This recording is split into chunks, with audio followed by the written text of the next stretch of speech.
주님은 산상수훈을 통해서 주신 말씀은 율법을 폐하는 말씀이 아니라 율법을 완성하시는 말씀입니다. 오늘 본문은 이러한 의미에서 분노와 간음 그리고 이혼에 대해서 주신 말씀입니다.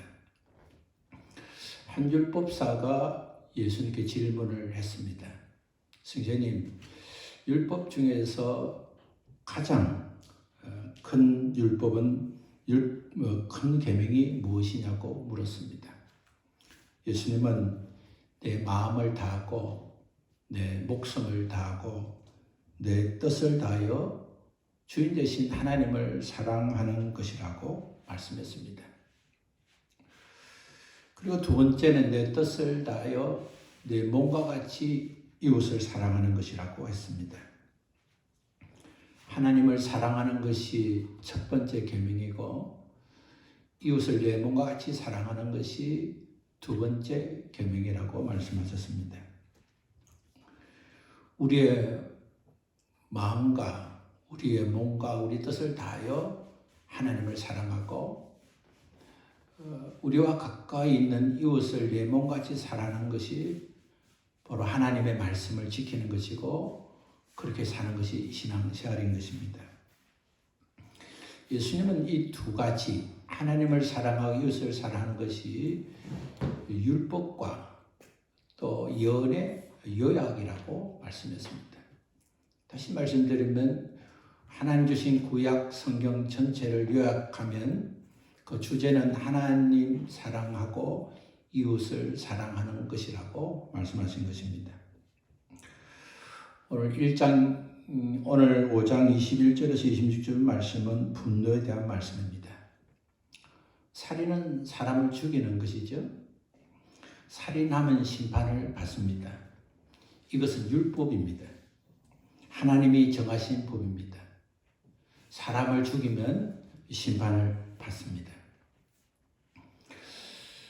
그러나 사람들은 내 마음이 어떤 생각을 하든 상관없이 사람만 죽이지 않으면 결과적으로 살인하지 않으면 심판을 받지 않는다고 생각했지만 우리 주님은 그렇지 않음을 말씀하고 있습니다.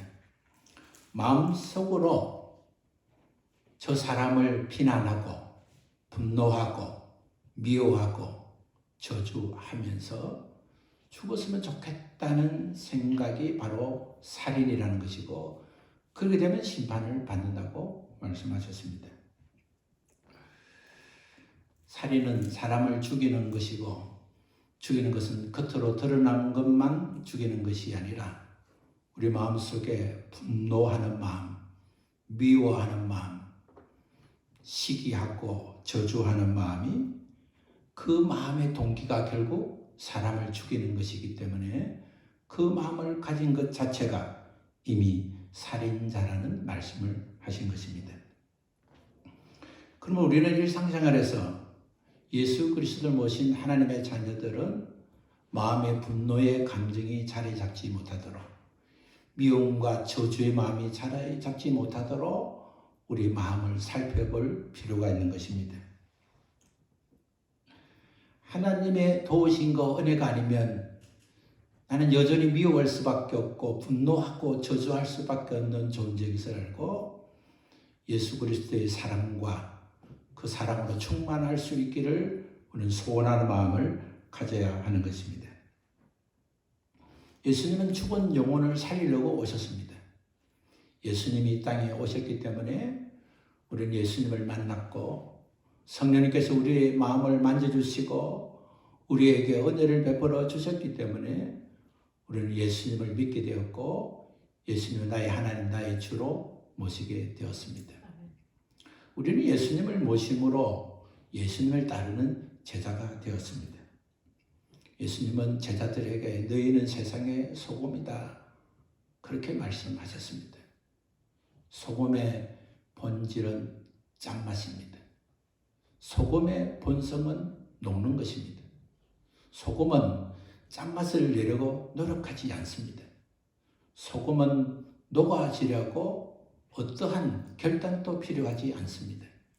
소금이면 녹아지고 녹아지면 짠맛을 내는 것이 소금인 것입니다. 그리스도인의 덕목은 만들어지는 것이 아닌 것입니다. 내가 교양 있는 사람으로, 믿음 있는 사람으로, 신앙 있는 사람으로 보이려고 애를 쓰는 것이 아닌 것입니다. 소금이 되면 소금의 본질이 본성으로 녹아지고 짠맛을 내는 것처럼 그리스도인이 되면, 진정 예수 그리스도의 사람이 되면 우리는 맛을 내고 녹아지게 되는 것입니다. 녹아지는 것은 시간 속에 사는 것이 바로 녹아지는 것입니다. 우리는 오늘 7월 4일이 되기까지 우리는 살았던 그 삶이 바로 녹아지는 것입니다.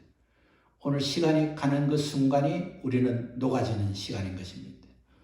오늘과 만남의 속에서 우리는 녹아지고 있는 것입니다. 오늘 누군가와 만남 속에서, 누군가와 함께 있는 시간 속에서, 누군가와 함께 지내는 관계 속에서 우리는 맛을 내는 존재가 되는 것입니다. 빛이 있으면 어둠이 물러가듯이 예수 그리스도께서 우리를 세상의 소금이다 빛이라고 말씀하신 그 제자의 길은 제자기 때문에 그렇게 살려고 노력하는 길이 아니라 참된 제자가 되면 어둠은 물러가게 되고 삶의 가치를 주게 되고 막과 방부제와 생명과 기쁨을 줄 수 있는 것입니다. 제자는 세상의 소금이고 빛입니다. 그리스도를 모신 그리스도인인 우리는 세상의 소금으로 빛으로 살아가는 존재입니다. 소금과 빛의 역할은 무엇입니까? 가치 있게 사는 것입니다. 예수 믿는 사람의 참된 가치, 예수 믿는 사람의 참된 행복, 예수 믿는 사람의 참된 능력이 많은 자들을 주께 돌아온 일에 기초가 되고 다리가 되는 것입니다. 주님은 생명을 주시러 이 땅에 오셨고 우리는 그 생명을 받아서 새 생명을 얻은 존재가 되었습니다.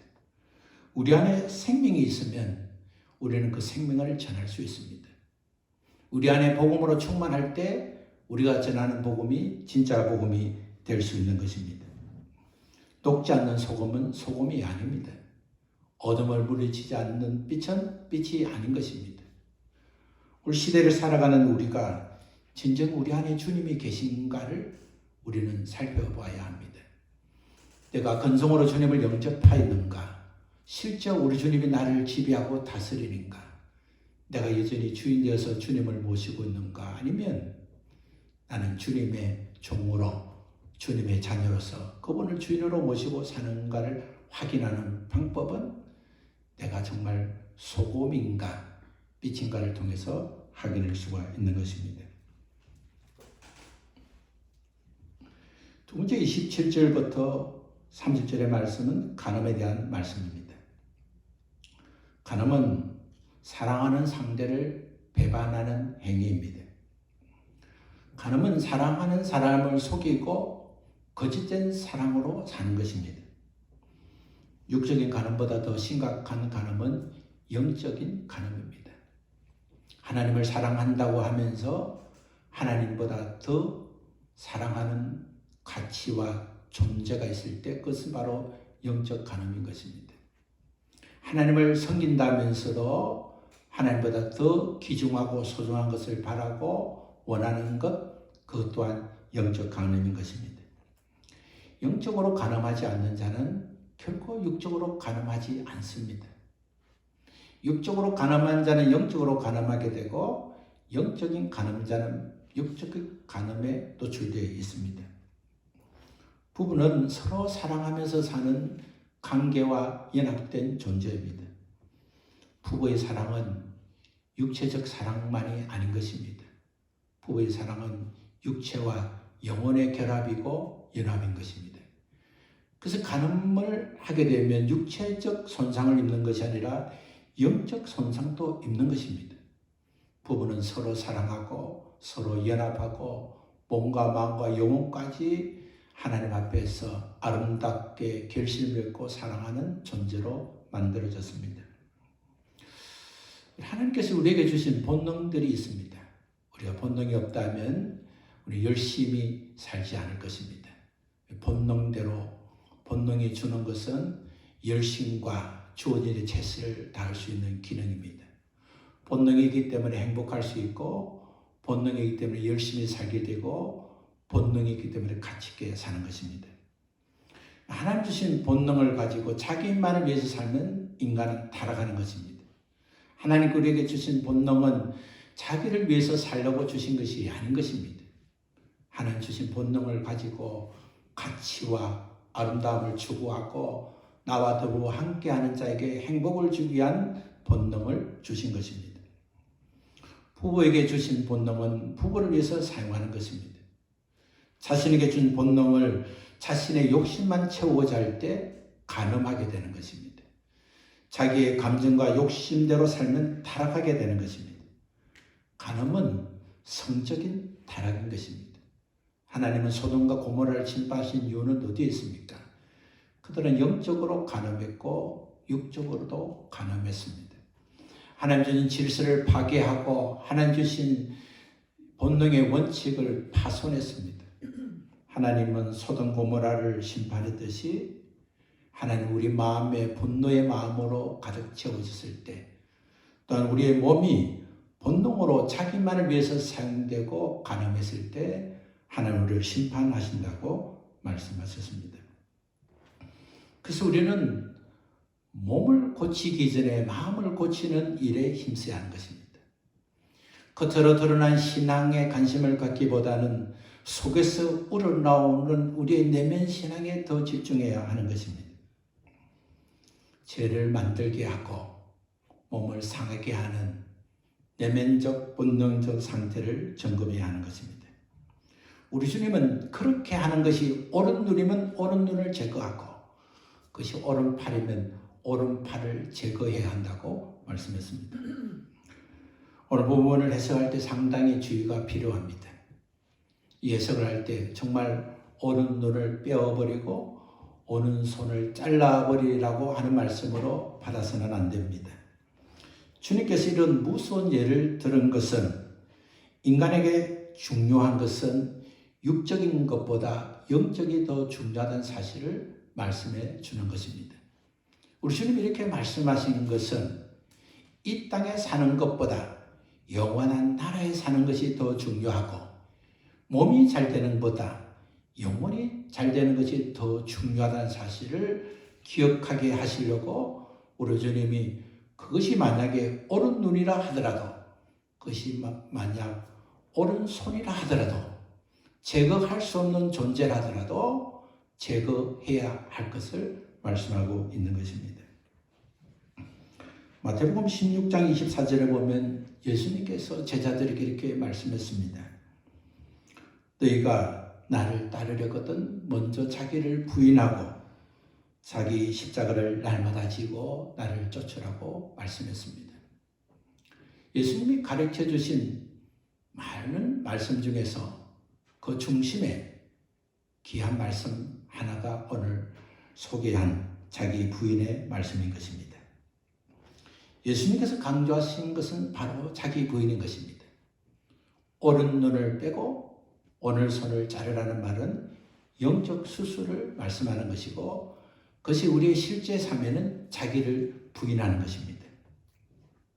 육체 가운데 어느 하나라도 버릴 수 있는 것은 없습니다.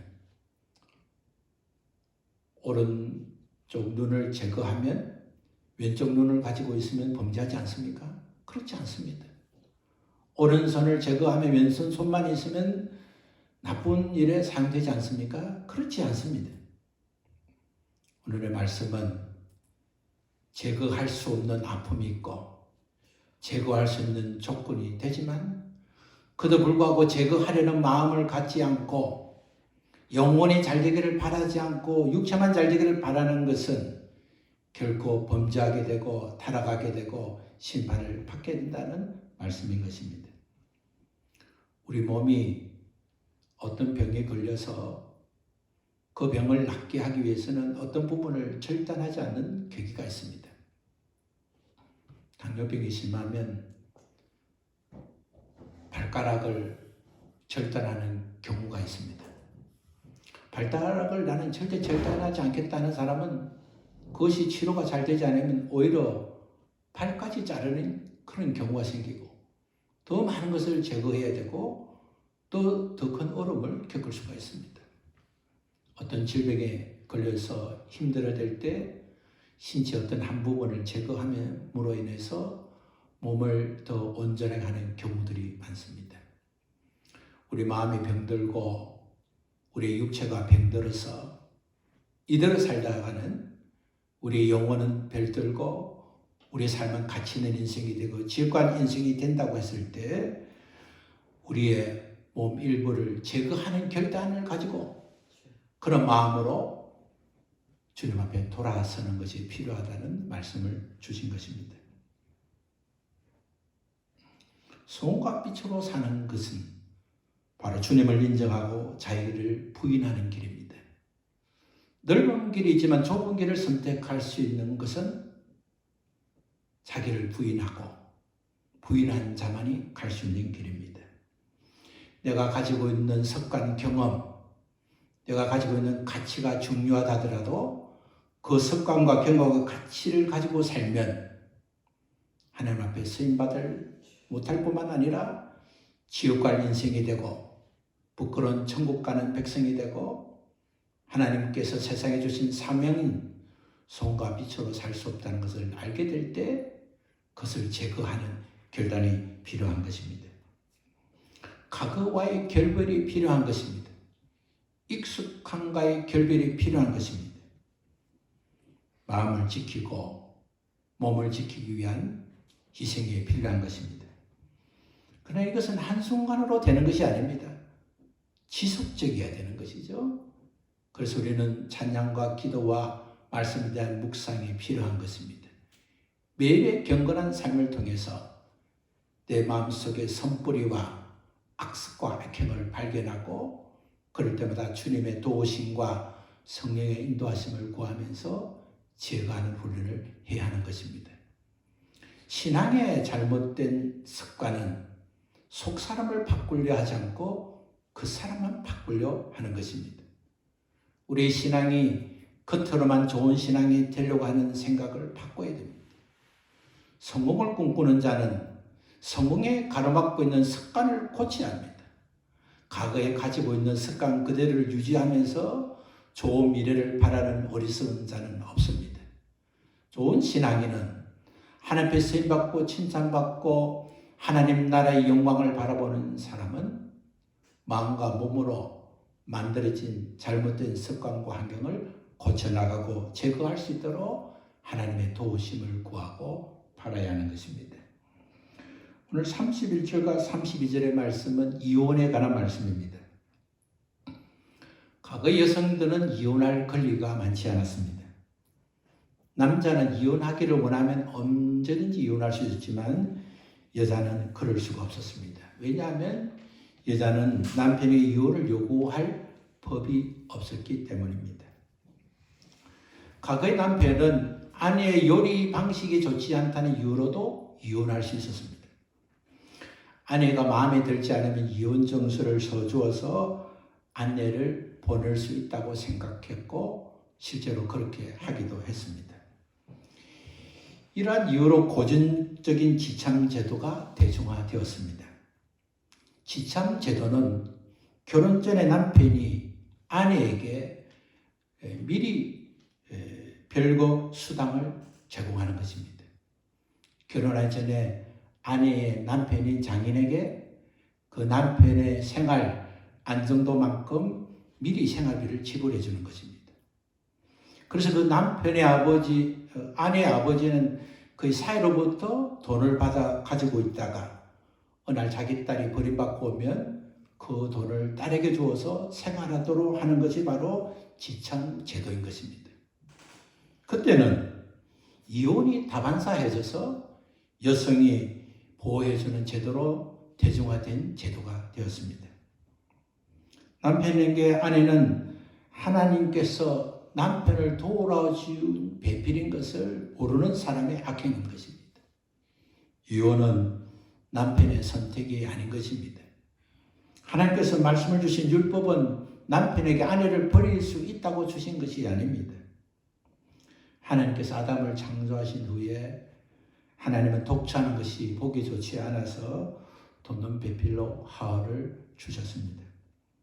아담은 하나님께서 주신 하와를 보자마자 그는 아내에게 바치는 노래를 불렀습니다.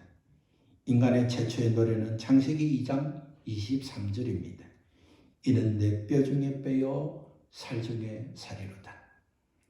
인간이 최초에 불렀던 노래는 사랑하는 여인에게 올렸던 연이고 아내에게 바치는 사랑의 고백이었습니다. 여자에게 사랑을 고백하고 노래한 아담과 하와를 하나님께서 주례하셔서 새로운 가정, 최초의 가정이 탄생되었습니다. 결혼의 인간을 사랑하시는 하나님께서 그들에게 사랑의 자리와 사랑의 쉼을 주기 위한 하나님의 축복이었습니다. 결혼은 몸의 연합이 아니라 몸과 마음과 영혼의 연합입니다. 신명기 24장 2절과 6절의 말씀을 보면 이혼에 대한 모세의 율법이 기록되어 있습니다. 사람이 아내를 취하여 데려온 후에 수치되는 일이 그에게 있음을 발견하고 그를 기뻐하지 아니하거든 이혼 정서를 써서 그를 자기 집으로 내어보낼 것이라고 말씀했습니다. 근데 구세 사람들이 말씀을 잘못 해석해서 남자가 여자를 함부로 버릴 수 있는 방식으로 이혼 정서를 써주기만 하면 아내를 버릴 수 있다고 생각했습니다. 그래서 이 말씀을 이용해서 많은 남자들은 많은 아내를 버리고 데려오고 자기 욕심을 채우고 했습니다. 하나님 말씀은 이와 정반대의 말씀인 것입니다. 그것은 특별한 사유 없이는 여자가 간음하고 여자가 가정을 버리고 여자가 사랑을 배반하기 이전에는 이혼이 허락되지 않는다는 말씀인 것입니다. 아내가 자기의 정절과 신분을 포기한 상태가 되면 그때는 이혼하지만 그렇지 않으면 어떤 경우에도 이혼하지 말라는 말씀을 주신 것입니다. 그러나 많은 사람들은 자신의 정욕과 쾌락과 욕심 때문에 이혼을 선택했습니다. 예수님은 엄행한 연고 외에 이혼 사유를 허락하지 않았습니다. 엄행은 간음입니다. 간음한 마음, 사랑하는 사람이 있음에도 다른 사람을 사랑하는 마음, 다른 사람을 사랑하는 마음뿐만 아니라 몸무도로 사랑하는 것, 그 간음을 향할 이외에는 하나님은 이혼하지 말 것을 말씀하고 있는 것입니다. 율법은 우리에게 불순종의 대가는 죽음이라고 가르쳐주고 있습니다. 어떤 인간도 율법 위에서 살아있을 존재는 없습니다. 예수님은 우리의 율법을 완성해 주기 위해서 이 땅에 오셨고 우리를 대신하여 대속의 제물로 십자가에 죽으셨습니다. 우리 주님은 십자가의 죽으심으로 우리의 죄악을 담당하셨고 우리는 대속의 은혜로 인해서 우리는 어렵다 인정함을 받게 되었습니다. 로마서 10장 4절은 그리스도를 믿는 모든 자에게 의를 이루기 위해서 예수님이 율법의 마침이 되셨다고 말씀했습니다. 우리 주님이 이 땅에 오시고 죽으시고 부활하심은 율법을 마치게 하신 놀라운 은혜의 사건이었습니다. 예수님은 우리로 하여금 새로운 관계 속에 살도록 우리에게 은혜를 베풀어 주셨습니다. 이 새로운 관계는 예수님을 믿음으로 시작됩니다. 예수님께서 십자가의 죽으심으로 율법의 욕구를 충족시켰고 부활하심으로 우리는 새 생명을 얻게 되었습니다. 사랑은 율법의 완성입니다. 하나님을 사랑하고 이웃을 사랑하는 것은 율법의 완성입니다. 예수 그리스도를 믿고 믿음으로 사는 것은 율법을 완성하신 주님을 모신 자가 하나님을 사랑하고 이웃을 사랑하는 것입니다.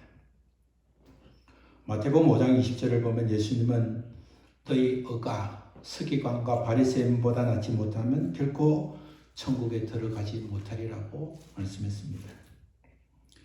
이 말씀을 들은 제자들은 큰 충격을 받았을 것입니다. 제자 중 그 어느 누구도 바리새인과 서기관처럼 의가 있을 자가 없기 때문이었습니다. 바리새인과 서기관들은 피채 먹지 말라는 율법을 지키기 위해서 어쩌다가 그 입속에 하루살이가 들어가면 하루살이와 함께 있는 피가 몸에 들어갈까 봐 손가락을 목에 넣어서 토까지 하는 것이 바로 서기관과 바리새인이었습니다. 어떻게 살든지 어떻게 하든지 최선을 다해서 하나님의 율법을 지키려고 애를 쓴 자가 바로 바리새인과 서기관들이기 때문에 그렇습니다. 오늘 보면 예수님은 제자들에게 너희가 이보다 낫지 않으면 천국에 들어가지 못하리라는 설명을 듣고 있는 제자들에게 어떻게 해야 살 수 있는가, 어떻게 살아야 될 건가를 예로 들은 것이 바로 오늘 본문 21절부터 32절의 말씀인 것입니다. 당시 대다수의 사람들은 히브리어를 몰랐습니다. 그렇기 때문에 율법에 대한 가르침은 히브리어를 아는 바리새인과 서기관들만 가르쳤습니다. 이스라엘 사람들은 바벨론에서 돌아온 후에 갈대아어를 사용했습니다. 예수님 당시에는 아람어가 일상 언어였습니다. 따라서 히브리어는 학자들의 언어였습니다. 히브리어를 모르는 대다수의 사람들은 율법에 대해서 히브리어를 알고 배운 서기관과 바리새인을 통해서 율법을 들을 수가 있었습니다. 그래서 예수님께서 말씀하실 때 너희가 살인에 대해서 들었으니 너희가 간음에 대해서 너희가 들었으니 하면서 너희가 배운 것은 서기관과 바리새인에게 들은 것을 내가 안다. 너희가 서기관과 바리새인 들은 것에 대해서 우리 주님이 설명해 주고 있는 것입니다. 바리새인과 서기관들의 율법은 육체적인 관점에서 가르쳤습니다. 그러나 주님은 율법의 본래 의미는 그런 것이 아니라 하나님과의 관계가 된 육체와 영적인 관계로 해석해야 될 것을 말씀해 주신 것입니다. 오히려 육적인 의미보다 영적인 의미가 더 중요하다는 사실을 말씀해 주신 것입니다. 사람은 외모를 보지만 하나님은 중심을 보십니다. 그러나 바리새인과 서기관들은 외모를 가르치고 중심의 변화를 요구하지 않았습니다.